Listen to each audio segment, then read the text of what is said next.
জামাত ইসলামের অঙ্গ সংগঠন কিনা। জামাত ইসলামের অঙ্গ সংগঠন হতে গেলে তো জামাত ইসলামের কনস্টিটিউশনে লেখা থাকতে হবে, আর ছাত্র শিবিরের কনস্টিটিউশনে লেখা থাকতে হবে। এই দুইটা জায়গার কোনো জায়গায় লেখা নাই যে এটা একটা অঙ্গ সংগঠন বা সহযোগী সংগঠন। কিন্তু অন্যদেরকে এটা লেখা দেখবেন যে এটা লেখা আছে যে অমুক অমর অঙ্গ সংগঠন। এবারে রাতের অন্ধকারে রাত 4টার সময় এরকম সিগনেচার হয়ে আমাদের কেন্দ্রীয় সভাপতি চেঞ্জ হয় না। আমাদের কেন্দ্রীয় সভাপতি চেঞ্জ হতে গেলে সদস্যদের ভোট লাগে।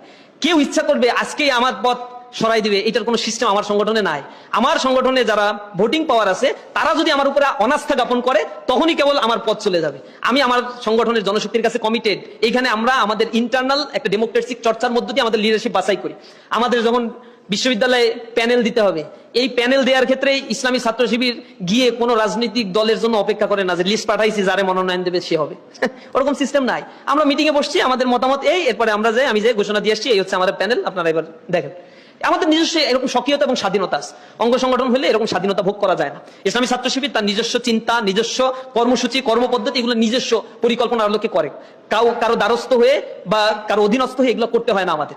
এই কারণে আমরা আমাদেরকে বলি আমাদের নিজস্ব গঠন পদ্ধতি বা কর্মসূচির মাধ্যমে আমরা আমাদের কার্যক্রম পরিচালনা করি, কারো অঙ্গ সংগঠন হিসেবে না।